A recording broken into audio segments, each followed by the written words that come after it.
Welcome to the State of the Market with knowledgeable realtor Scott Zaino. Sit back and relax as Scott lifts the curtain on Cape Cod's real estate stats.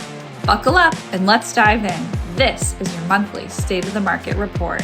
Hello, and happy spring. Welcome to another episode of the State of the Market for Cape Cod and the Islands from P-Town to Plymouth, where we cover all the different sectors to give out the information to you guys so you all make smart decisions, right? So whether you're a seller looking to sell and you want to know how the market is, or you're a buyer looking to purchase, or you're just curious, you're a homeowner and just, hey, how's the market? I don't know. Let's listen to what Scott has to say, right? So this video would be for you. Let's go ahead and jump right on into our different 5 or 6 sectors, and then we're going to talk about the interest rates, right? So I'm going to go ahead and just share my screen. And there we go. Okay, so the first sector that we talk about is our average sales price. So I just got off the phone with somebody mentioning about inventory and how low it is, and if they drop the interest rates, what's going to happen to prices. Well, unfortunately, prices are going to go up. We've already started to see them, and they've dropped the interest rates just a little bit. If they get close to 6.25 or 5.99, unfortunately, I think the prices are going to go through the roof like we did during COVID. So here's the breakdown for March. The end of March was 700,000. Right? Let me see the average sales price. I'm sorry. So the average sales price was 970,000. And in February, it was 938,000, which is a difference of about $40,000 increase in just 1 month, right? The average sales price just went up 1 month. And we're seeing around, I don't know, 6.7% interest rates. Should they lower them a little bit more? I suspect those prices are going to go up, and the average home here in the Cape is getting very close to the average being $1 million, right? Let's take a look at the actual amount of homes for sale. So if you're a seller thinking about selling your home, you are always worried about how much competition is out there, right? And so the less competition, the chances are you're going to get more offers and a higher price point for your home, right? So in March, the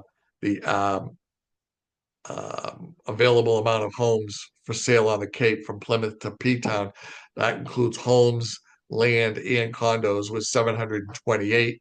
And last month in February, it was about 660, for a difference of there about 100 houses, maybe. Okay. Um, the next sector that we want to talk about is our days on market, right? So this tells us how long it's going to take for properties to go under contract. So the average days on market has been around 58 at the end of March. So almost 2 months, right? In February, that number was 57. So that's, kind of like a push, right? 57 versus 58. The months of supply. So this lets us know what type of market that we're in. And we talk about this all the time before, right? So you get the 3 types of markets. You get your buyer's markets, you get your neutral market, and your seller's market. So Scott, what differentiates the difference? How do we know which kind of market that we're in? So if you have 4 months of inventory or less, then that's a seller's market. We have 2.5 right now. And it's been a seller's market for about 4 years now. A slack market or a neutral market is between 5 and maybe 6 months of inventory. It's kind of a neutral market, right? And then anything over 6 months of inventory, it would be considered a buyer's market.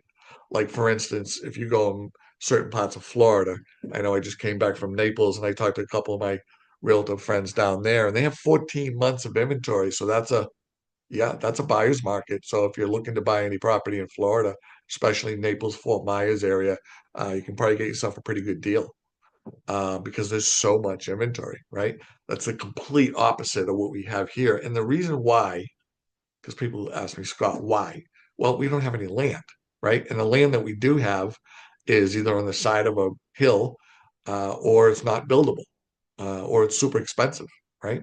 So when you take all those factors in, today we are sitting at a seller's market with 2.5 months of inventory. Okay.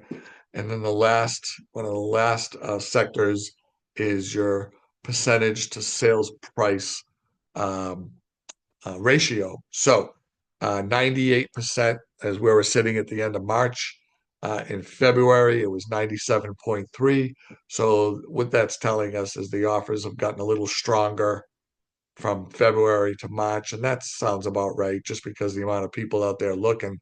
So 98%. So if you list your house for $1 million, there's a very good chance you're going to get 980, right? So 98% to list to sales price ratio. All right, and then the last, let me just go ahead and stop my screen. All right, and then the last sector that we like to talk about, which is the topic of all the parties that we go to and all the gatherings, which is interest rates, right? Where are they going? Where are they now? Where are they heading?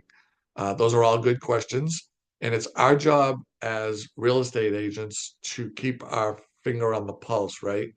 To share this information, to educate, and to inform, right? And so we want all of our buyers and sellers to be the smartest people at the closing table. Um, so interest rates, a 30-year fixed interest rate right now with good credit, right? 6.7, right? So that's a really good rate compared to, say, about a year ago when they were up around 8%. A 15-year fixed rate, which the bank has 15 years less of um, loan amount, less risk, right? 15 years less of risk, 5.8, right? 5.8 for a 15-year fixed. 30-year FHA, Federal Housing Administration, 6.1. Okay, 6.1. 30-year VA for all you veterans out there. You can do veteran loans with no money down. That is 6.14. Okay.